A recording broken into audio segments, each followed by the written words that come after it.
We are so excited to have people from all over the world. As you know, my wife and I are the founders of the Success and Money Foundation.org. And I want to tell you a little story about a good friend of mine whose family life was very similar to our life in that this family had a bunch of kids. I'm one of 10 kids, and this family had about the same number, and we kind of lived parallel lives. But there was a story that was told by one of the children, the oldest daughter, about how their parents raised them.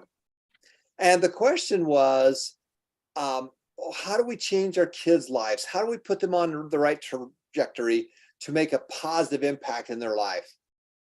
And one of the things that they were doing is that they had a big garden and they were growing tomatoes. And there's a whole bunch of boys.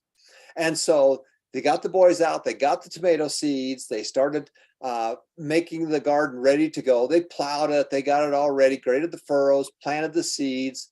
And then throughout the summer, they spent a lot of time working on that garden so that it could grow these tomatoes. And the goal was at the end of the time after they were growing these tomatoes was that they would actually sell them. And that's what they did. They had a little stand, outside their house. They found other ways to sell these tomatoes. And one of the boys did a little bit of research, and he did some figuring, some calculating, and he calculated the cost for the seed, cost for the water, cost for the land, cost for the labor, and how much profit they were going to make on selling these tomatoes. And what was interesting is that after he did all that, he went to his dad and says, "Dad, I did some calculations. It doesn't pay for us to raise these tomatoes. It's too expensive." And the dad says, "You know what, son? I'm not raising tomatoes. I'm raising children." And so he was an example of not only just talking about it, but actually doing it. Now, fast forward to today, both those parents have passed away. Those 10 kids, similar to what I had when I was growing up, those parents have many grandkids and great grandkids that have carried down that legacy, that have all had a better life because they learned how to be successful and how to make things work. Now, that is what we want you to be able to do as well. As I look at that family, it's very similar to our family. They have people that are making a lot of money and doing amazing charitable feats all the time, because money's neutral. Money's a piece of paper. It doesn't mean anything. If you have money, you can do more amazing things than if you don't. So your goal is to be able to play the game and have some fun doing that. So one of the things I want to talk to you today about is I want to talk to you about how you can give your children a better life. That's really what the goal is to help them have a better life. Now, the purpose of the foundation is very simple. Our purpose is to provide free success and money classes for anyone, anywhere. Today, our impact is we have over 9,000 students from all over the world that are creating a better life for those that they love, for their children and their loved ones, because they have the systems and strategies to be able to do that. Our students have been online for over 115,000 hours. Mission number one is to provide financial rewards for our students when they attend class and share with others, teach others, share with others, give away memberships, help other people, because when you teach someone else, you get more out of it than the other people do. They think that the person that's sitting in the classroom is the one that's going to get the most out of what you're teaching. Well, that's really not true. The person who gets the most out of it is the teacher that's the one that's teaching those people about those things that you need to be able to do. Okay, now our mission today is the foundation has sent over 26,000 small financial rewards to people all over the world because they went to class and they shared the wealth with other people. Mission number two is provided donations and an educational platform for schools, churches, charities, groups, and teams, so that we can have fun doing this together as a group. I had the privilege of teaching a high school just 2 days ago, and it was pretty amazing to see those young people and how these new concepts are going to affect their lives. Yes, they're doing a great job in school. Yes, they're learning a lot of things in school, but they're not really learning about real life. We want to be able to teach them about real life and how to be more successful. It's pretty amazing when you think of it that way. And we're planting seeds. What kind of seeds are we planting? Are they the right seeds? And are we watering those seeds? Are we taking care of those plants? Are we helping to grow those children so that they will have a wonderful life and in turn have a wonderful life in your grandchildren? You know, they say the only way that you can find out if you've been a successful parent is to look at your grandkids. And that's really, really true. Mission number 2 is that we want to provide groups and help you to be able to do groups. So the year of 2023, our goal is to expand and do big groups, schools, churches, charities, groups and teams, and do this together. Because when we do, it has to be fun, has to be educational, and we want to be able to make it so that it's competitive. You wouldn't be surprised. You'd be so surprised when you see how competitive it is with people when they have a chance to earn points and earn rewards and prizes and financial rewards. Now, my wife and I and our family have donated $3 million into the foundation. That foundation received that money from real estate that we owned many years ago. We started investing in real estate almost 40 years ago. And I bought millions and millions and millions and millions and millions of dollars worth of real estate. Berkshire Hathaway stock. The reason we talk about Warren Buffett so much is because we invest with Berkshire Hathaway, meaning that's one of the stocks that we really like. The S&P 500, Berkshire Hathaway are two of those wonderful ones that we really like. So we invested a lot of money in Berkshire Hathaway, and guess what? That money is what we use to be able to fund the foundation when we send money out. So the things we're teaching are the things that I learned and started doing at a very young age. Mission number 3 is to improve people's lives and help those in need. That's really why you're here on this earth, isn't it? When it all comes down to it, your goal is to improve people's lives and help those in need. My good friend Robert Allen says, you know, good parents give their kids good memories. Bad parents give their children bad memories. Your goal is to give your children, your loved ones, good memories and have them have a better life. As I've traveled all over the world, I've been to 50 countries. The one thing that I have found that everyone has in common is that parents want to have a better life for their children. They will do amazing things to provide and make extra money so that those children have a better life. It doesn't matter where you are, China, India, Russia, all over the world, I've seen the same thing repeatedly. It's a model, and that's what happens. Parents want to give their kids a better life. That's why we're here. So for every hour you're in class, guess what? We're going to donate a pair of eyeglasses, because if I can change someone's vision, if I can help them to be able to see, that changes their life. One of the problems is that as people get older, for example, with cataracts and other things like that, if they stay home and can't go to work or take care of themselves, guess who usually has to stay home to take care of them? Well, it's not the parents. Parents are usually working. It's the kids. What happens to the kids? Now the kids don't get to go to school. That's why it's so important that we find ways to be able to help other people in need. So for every hour you go to school, every hour that you're in class, we're going to donate a pair of eyeglasses, or we're going to feed someone. We're going to feed someone or provide some clean water for someone in need. That's the purposes of number 3, the mission number 3. And so far we've done over 115,000 pairs of eyeglasses or meals or gallons of clean water. Now, if I gave you $1 million, now this is one of the things that I taught the class the other day, and this was a whole high school. And the interesting thing is that it was a private high school called Leon Academy, and this was a great little group, wonderful school. And they had many kids. They had people from all over the world that were watching online as well as that were there local. And I taught all the grades. I did 2 different sections. I did an older section and a younger section. And I asked them this question: if I gave you $1 million, what would you do with it? You know, and these kids said, well, I would go spend it. I would save it. I would give some to my mom and dad. I would travel. I would buy some toys. I'd buy a house. I'd buy some cars. A few of them said they would invest it, but most of them blew it. Hey, I'm going to go spend it. I'm going to throw it away. I'm going to go spend it quite quickly. So if I gave you $1 million, what would you do with it? Think for just a second. If I gave you $1 million right now, what would you do with that money?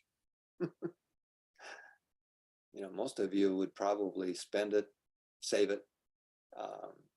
Some do charitable work. Well, the interesting thing is that every one of you are going to make, manage, and spend millions of dollars in your lifetime. Now, one of the things I ask them is that where would you like to go in your life? One of the things for me on my bucket list is to travel. And I've been all over the world. I've been to 50 different countries. A couple of years ago, I took my two youngest kids and we went all around the world in one trip. We went east and didn't stop. We started east, went to all the way around the world and came home. With my oldest daughter, we've done many different trips where we've gone this way, we've gone this way, we've gone all over the world as well. Now, as we ask you, what are the things that you want to see? Well, you start with a virtual bucket list of travel. Now, this is Mount Everest, and if you was to see it right above me, I have a picture of Mount Everest.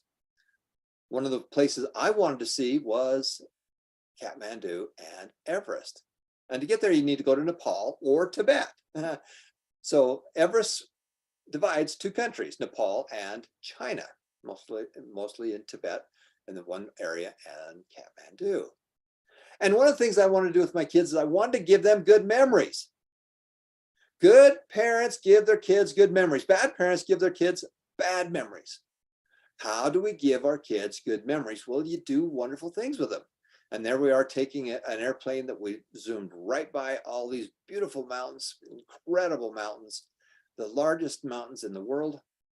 I'm a helicopter guy. I love renting helicopters. A good friend, Warner Berger, he actually climbs the mountains.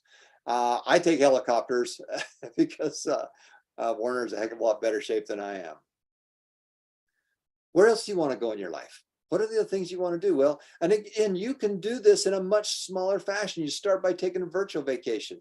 You watch videos on places like that, and then you start in a smaller boat, and then you increase. As you are more successful, we want you to give your kids better and more experiences, because life's a game, and games are fun. So let's have fun with games. One of the things I wanted to do is I wanted to stay in one of these fun huts in Tahiti. And that was pretty incredible. Leaning Tower of Pisa, is this someplace you want to go? Well, it's one of the places that we went. And the reason that the Leaning Tower is famous is because, no, it's not because it's leaning. It's famous because that's where they proved gravity and dropped two balls and showed that they came down to the earth at the same time. There's Venice, been right there with my kids. We were in one of those gondolas, and we got a chance to go all through Venice. Colosseum in Rome, put it on your bucket list. You got to figure out how to do that. You got to figure out how to be able to see things. One of the things that many of my friends have done is that they have become and worked on cruise ships. They actually worked on cruise ships and traveled all over the world, or on bigger boats or things like that. There is the Matterhorn in Switzerland. And the question I gave those kids was, where is this? Where is this? And one little kid popped up and he says, Disneyland. You know, that is absolutely right. Walt Disney loved to travel, and he traveled all over the world. And one of the things he did is he saw the Matterhorn. And as he saw it, he drew out and sketched on a piece of paper the Matterhorn. And then he went to an office and faxed it back to California and said, build me one of these. I want a mountain like this. And so he actually built the Matterhorn. He's done that many times with many different things. You know, Walt Disney didn't create all this stuff. In fact, he took assets, he took things that were out there, made a deal for them, and then he took them out to another level. He repurposed them and did some more amazing things. He didn't write all these things. Now, he drew Mickey. That's true. He drew Oswald the rabbit, but he didn't have the rights to do more things with Oswald, and he lost it.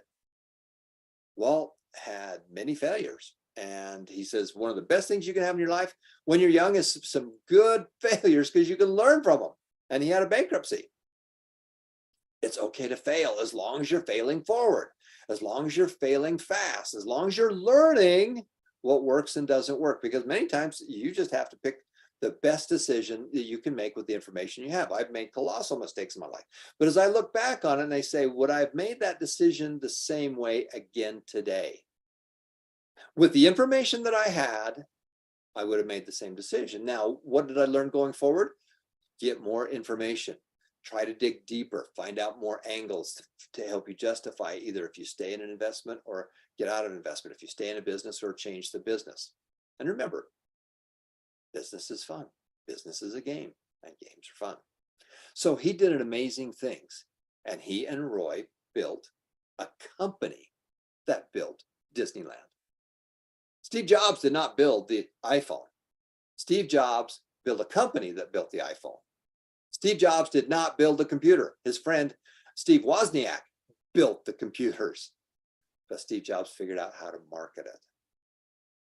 The Kroc brothers, they built the prototype. They built a couple McDonald's, but it wasn't, I'm sorry, the McDonald's brothers built the first handful of McDonald's. They built a system, but it was Ray Kroc that says, I can take that to the next level. Your iPhone that you're looking at, the ability to go into a computer and use a mouse and move a mouse around to use it to make a computer work.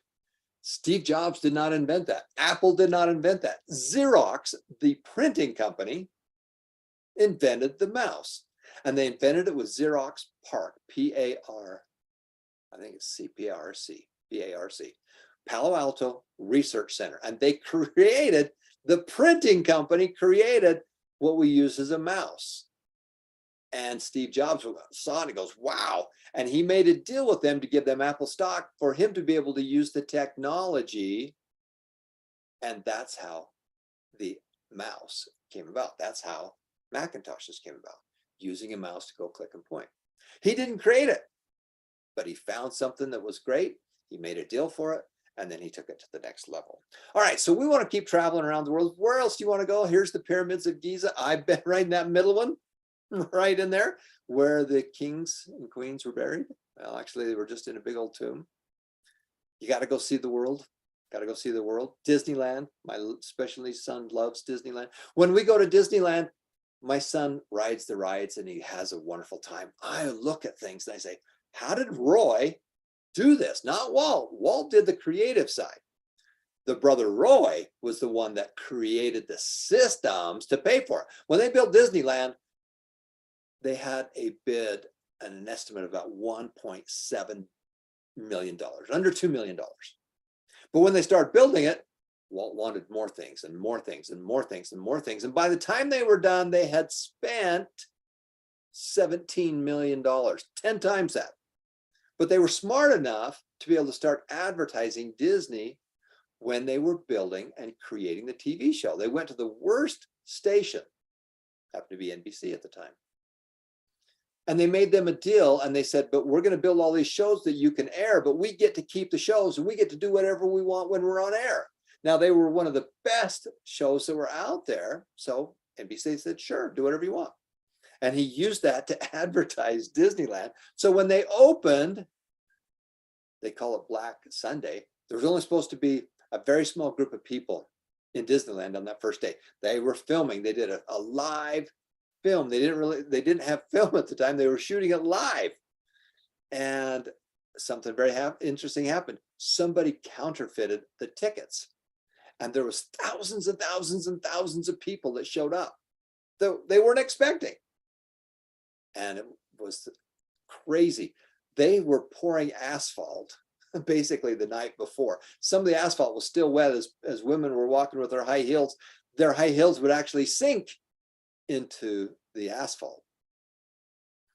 They couldn't get all the plumbing done. So they had to decide, were we going to put water fountains in or are we going to put bathrooms? They figured, well, we better get the bathrooms. And so they did that. In parts of Disneyland, there was nothing there. It was just weeds. And so Walt walked around and he got some signs and he created whatever the weeds name was in Latin and put it in different places in the park that hadn't been developed yet. So as people were walking around, they saw these interesting weeds with a sign, and he said, hey, this makes sense to it. Roy went out to different organizations because they didn't have any money and says, if you will sponsor this pavilion inside Disneyland, then you can pay us money, and then we're going to let you associate your product with us. Kodak Film, for example, they did that. Many different places did that. When they did the live feed, they didn't have enough money to pay the actors. So what they do? They made him a deal and they said, I don't have enough money to pay you. We just don't have the money. But I'll tell you what, the income that comes from this one little piece right here, we're going to give that to you for the next, for the next 2 or 3 years. That's how Art Linklater got paid. So when you go to Disneyland or we go any place, kids will have fun, but think, how did they do that? How did they move these people along? When they got started, the parking, they subbed it out to another group, and Walt was so unhappy with them that he fired them all and came in and built his own because he had an image of what he wanted to create. In his mind, he wanted to create. Now, people are so impressed with what he did at Disneyland, but he learned that from Tivoli Gardens. Where's Tivoli Gardens? Tivoli Gardens is in Denmark, in Copenhagen. Tivoli Gardens is about 100 years older than Disneyland. And he went to Tivoli Gardens. He was inspired by what they did. He didn't copy them, but he learned what they did, how they did it, the concepts that they were doing. And then he took his content and learned from it. Because back in the day, the only thing that was out there was Coney Island. Coney Island was dark. It was not safe. There was a lot of carnival games. It was dirty. And everybody said you're going to lose you're going to just lose big time on this, Walt. There's no way you can make this a wonderful experience for family. And he says, I'm going to do things differently. So instead of it being dirty, we're going to put trash cans. You can't go 30 feet without finding another trash can. And what's interesting is those trash cans in these other parks, they're hooked to a system that sucks it down and goes down into another system, and they freeze it or get it really cold so you can't even smell it. He took what was a negative in Coney Island, made it a positive. Coney Island, it was free to walk in there, and then they just charge you for the games. And he says, I'm going to charge an admission. 180 degrees opposite of what they did. And he took an example where people were going to it, and he said, I can do it better. And whatever they did, he did 180 degrees opposite of it. And that's how you got Disneyland. Many of you want to have some fun cars. This is a wonderful car of mine. That's a 1984 Ferrari 308 GT. Now, the rest of the story is that on my birthday, 14 of my friends put money together. My younger brother, Philip, found the car in Chicago. He picked up the car, brought the car back, refurbished it, and they gave it to me as a thank you for all the wonderful things that we did together as a team. So the reason that I love that car is not because it's a Ferrari. The reason I love that car is because there's 14 of my friends that put together to raise money. They raised money between them as a thank you for the wonderful things that we together as a team did. Now, the good news is that every one of you here are going to make between $1 and $10 million in your life.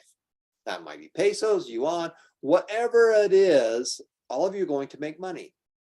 That's something that everybody has in common. Every one of you are going to make, manage, and spend money. You're going to invest it or not invest it. No decision, if you don't do something, is a decision. Now, the bad part is that the vast majority of you are going to retire broken in debt. Why? Because of inflation. Things cost more. Everything costs more. Why? Because the governments of the world can't balance their budgets. They spend more money than they bring in. United States right now, we're trying to increase the amount that we can borrow. It's like going to your credit card company and saying, hey, can you give me a higher credit limit so I can keep spending money?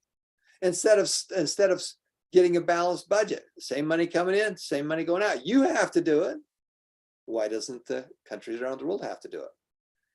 So we have to learn how to play the game. Finance is a game and games are fun. So let's have some fun. So how do you change that? How do you really change that for yourself and your loved ones? Well, you study successful people and you do what they do.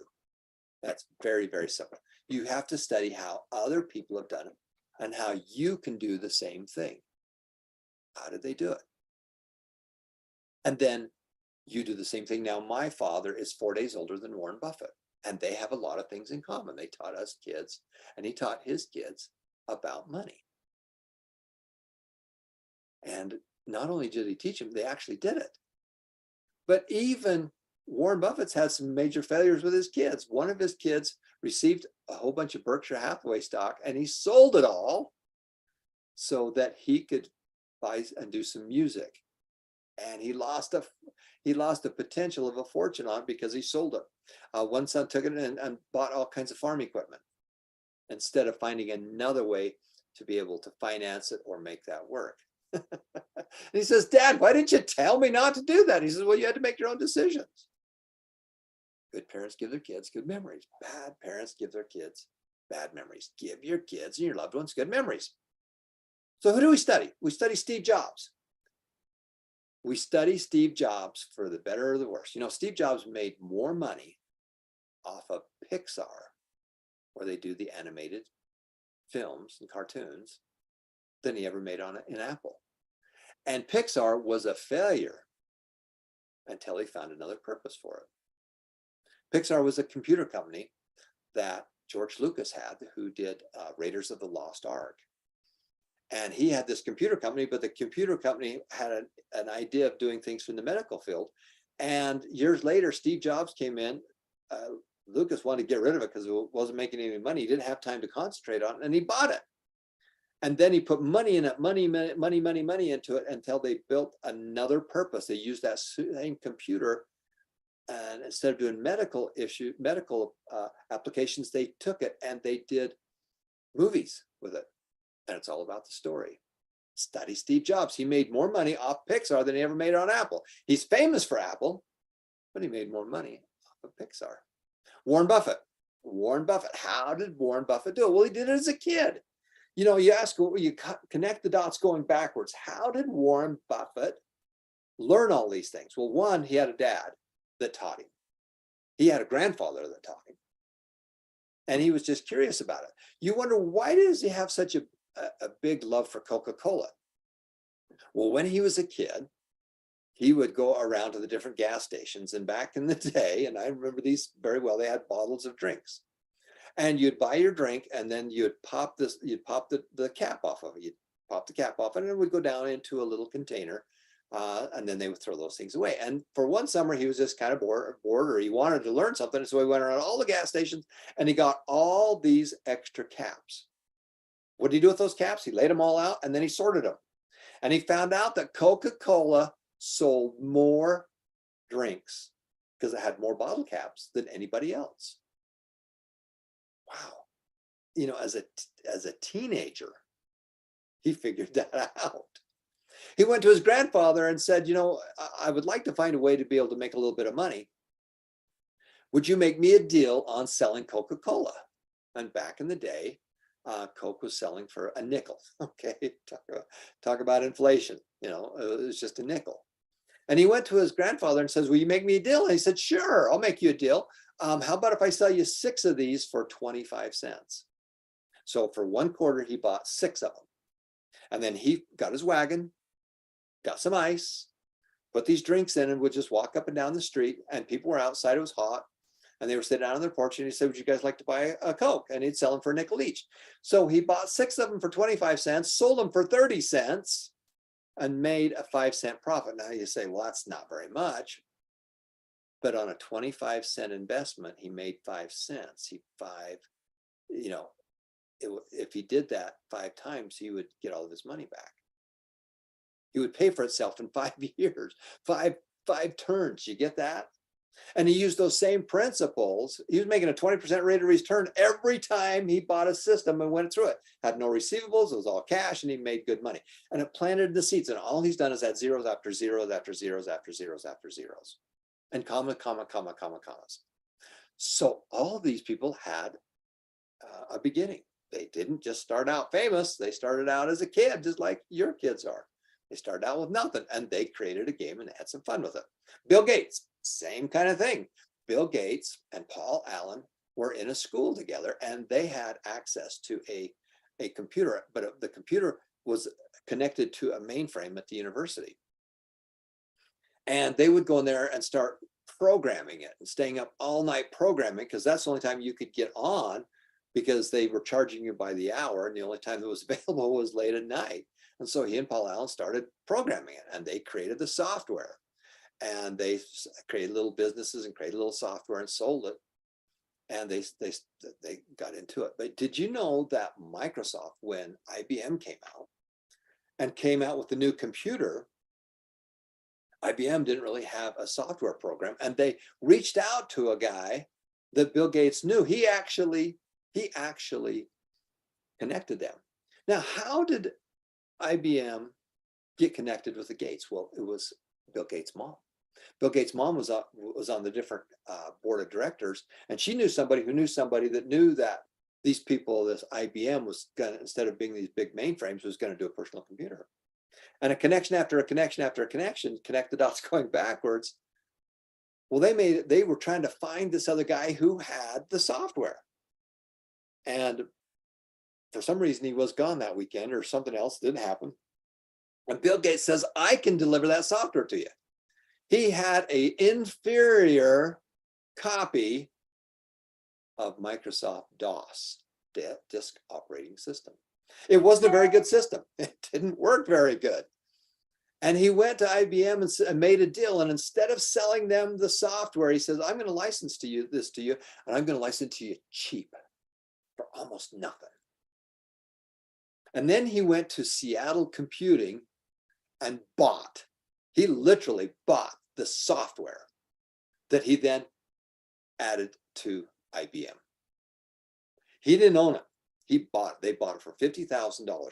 And then he licensed it for cheap to IBM, because he knew one thing: there's going to be other companies that are going to come in and compete with IBM, and other companies like Compaq and all these other computer companies came up, and they were now all IBM compatible because they were using the same Microsoft DOS. So you find out the rest of the stories. Bill Gates sold something that he didn't own. He solved a problem. IBM needed some software, and IBM didn't want the legality of owning the software system, which was really stupid. And he bought the software, licensed to them for nothing, and then he licensed it to all these other companies so it would be IBM compatible. And that's how they created Microsoft. Microsoft's worth $2 trillion right now. Apple's worth $2 trillion. Amazing. Robert Kiyosaki. I was on stage with Robert Kiyosaki and Robert Allen a few years ago.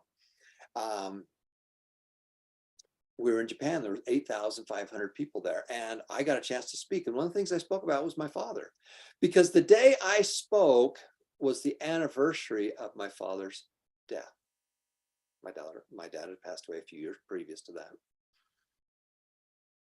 And I spoke to those people about my dad and how he had such an impact on me. Not so much that he sat me down and taught me, but we did it together. We pulled the trigger. We made things happen. And that's what my dad did. Robert Kiyosaki, same kind of stuff. You know, he had a rich dad. He calls it the rich dad and the poor dad. Well, his poor dad was very educated, very, very smart, but he was educated in the wrong things. As I was looking at that whole high school, what are you guys learning? Well, I'm learning about trigonometry or algebra, which is probably pretty helpful, but trigonometry, chemistry, all these things that really doesn't make a difference.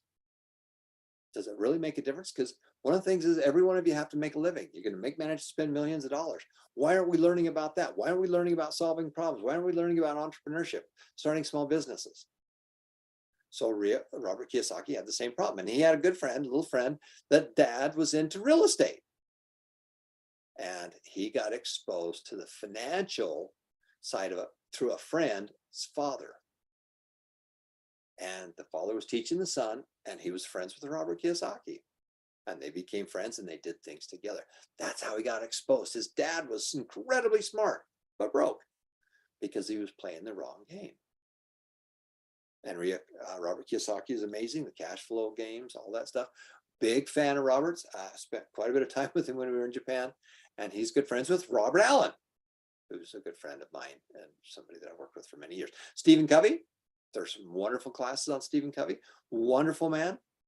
I lived 2 houses away from the person who helped edit and create the 7 Habits book. And Stephen was a university professor. And he says, I've got an idea. And so he created and wrote this book. And then my good friends, Greg Link and other people helped market it. Blaine Lee, other people market it. They figured out how to market it. And it made a huge difference. So he has made a massive difference. He passed away a few years ago, but his products are still out there. millions and millions of books. So Robert Allen, another great person that we study. Why do we study Robert Allen? Well, he started out as a kid too, just like all of us did. And his mother passed away, giving him birth. When he was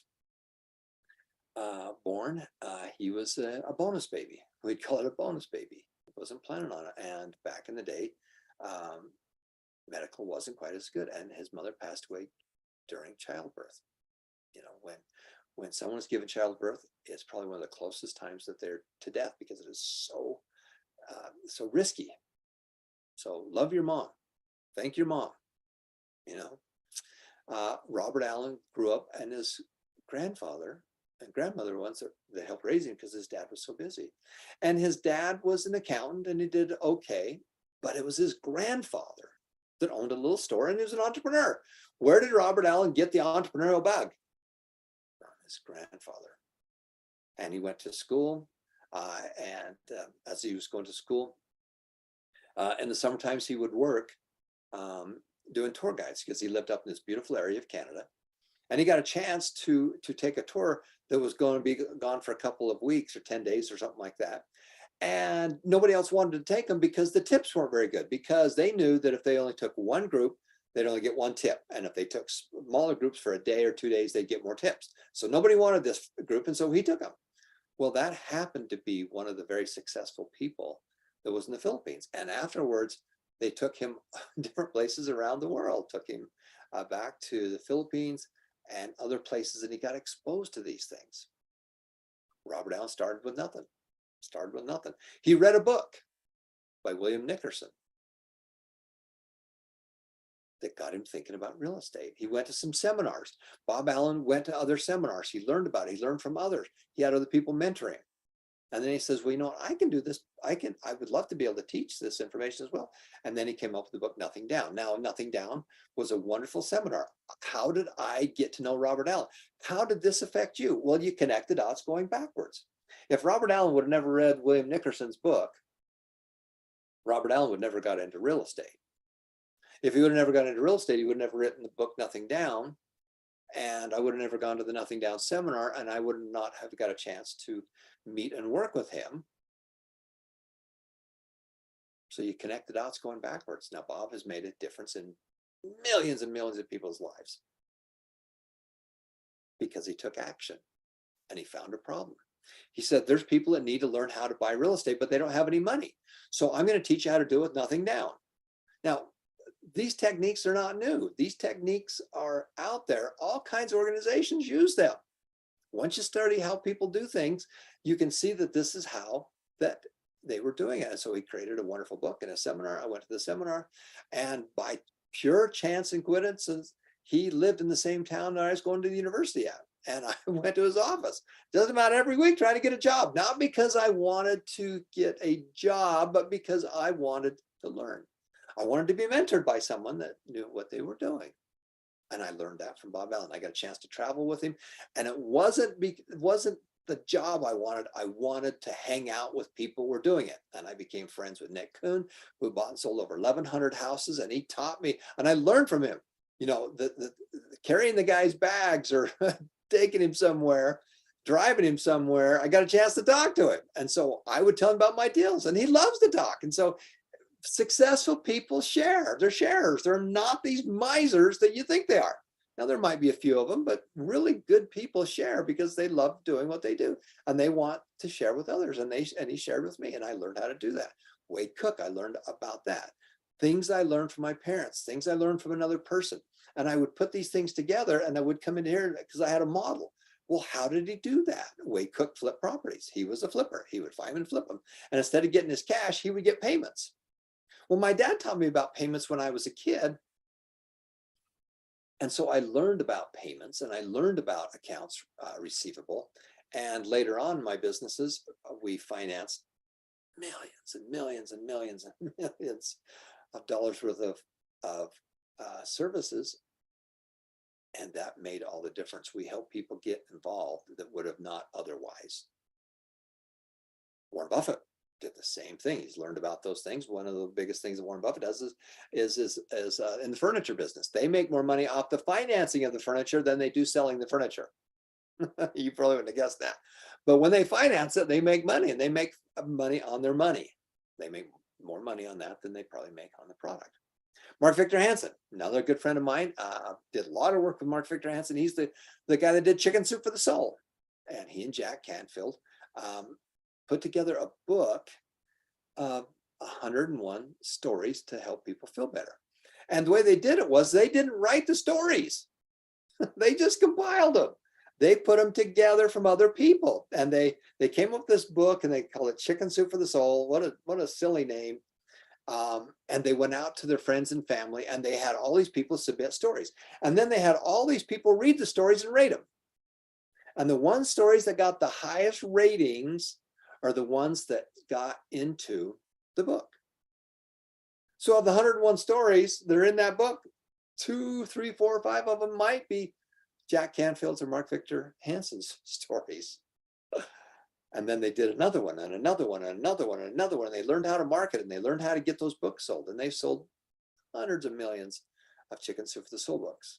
And he's made a huge difference. And he's a good friend of ours. And some of his classes are on the site. And he and Robert Allen donated a lot of these classes because this is a legacy project they wanted to be able to give back. And so that's how we got these wonderful classes. And we have all kinds of people that we study. We have all kinds of people that we study. There's just a ton of them that we study, because in order to be successful, you need to study successful people and then learn how they did it. And then you go do it the same way, but maybe in a much smaller way of doing it. Learn the technique, learn the strategy, and then incorporate it into your own lives. Now, what classes do you attend? You know, if you could go to a success class, if you could go to a money class. Now, you didn't go to one in school. I never had a course on success. I don't really think I ever had a course on money. I didn't have that until I got into college. And then I had to seek it out because they had me taking humanities and physics and all these other things in college, you know, to get through the first 2 years of the basics. Well, I didn't really need any of that stuff. You know, humanities, I love the humanities. I've been to the Louvre. I've been to different places in Russia. You know, I've seen some of the greatest works of art around the world, but I appreciate it now. I didn't really appreciate it back then, but you need to study other things. Now, what classes do you attend? Well, we have 40 courses that are done by best-selling authors and educators. I talked about Stephen Covey. Well, one of the things we have is an introduction. Now, these are introductions. These are not the full courses because you need to be introduced. And we are a seed. The foundation is a seed for learning. As you learn these wonderful things, then you can go seek out more and go into depth, more into depth, because he's got some wonderful books and wonderful courses. So this is a great introductory about the 7 habits. Warren Buffett. This is one of the best ones. The Secret Millionaires Club is a series of cartoons that talk about the principles. Now, do not don't underestimate the simplicity. Simplify and multiply, simplify and multiply. And if it's too simple to teach a teenager, if it's too hard to teach a teenager that gets it, it's too hard. McDonald's, they're simple. Simple, simple, simple. Simplify and multiply, simplify and multiply. Secret Millionaires Club. My stuff right here, Money Made Easy. And again, I've only got a couple courses on here, but I have Money Made Easy for children, Money Made Easy for kids and parents. Now, who am I really trying to teach? I'm trying to teach the parents. The children are the benefactors. The children are the ones that we teach, but who gets the most out of the class? The person who taught it. That's why we're so encouraging for you to share the wealth and teach it. And you're not going to be great. You're going to be okay. Just learn from other people and do what they do. We have Money Made Easy for teens, young adults and adults, the 5 Steps to Financial Freedom. And we have all these wonderful classes, and they're all because we want to improve people's lives. We have 40 courses taught by best-selling authors and educators. What books would you read if you want to be successful? Well, Think and Grow Rich. Think and Grow Rich is a wonderful book and course. How to get started? Well, Napoleon Hill was broke. He was a journalist, and he got a chance chance happened to meet Andrew Carnegie, who was one of the richest people in the world. And he did a story on Andrew Carnegie, and they became friends. And Andrew Carnegie says, would you like to really understand how we did this? And so instead, after the small interview, he says, well, come to my home. And they spent days, and the successful people, Andrew Carnegie hung out with other great successful people. He introduced those people to a writer, which is Napoleon Hill.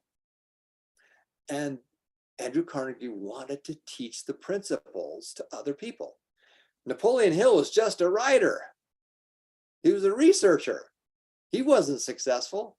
Andrew Carnegie was successful. And Andrew Carnegie introduced him to all these other people. And Napoleon Hill spent years studying successful people. And then he put it together as a book. And the thing has sold millions and millions of copies. There is a whole course on that in our system. Robert Allen teaches. He came in and he wanted to be able to teach it. So he did the audio for Think and Grow Rich. 4 maps of highly successful people. This is another wonderful product by Robert Allen. This guy is amazing. The things that he's written and the books he's created and the seminars he's created talk about make a difference in people's lives. Well, Bob Allen is that guy, and this is a legacy project for all of us. My stuff, nobody's teaching it. Nobody's teaching it. We're too dang busy doing other stuff.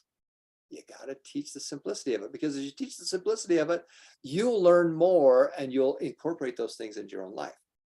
So one of the things I want to talk about today is I want to talk to you about the simplest thing that you're going to use to start building your financial future. So we're going to say goodbye to our friends right now from around the world, and we're going to come right back and we're going to talk a little bit about the 5 steps to financial freedom. So hang on.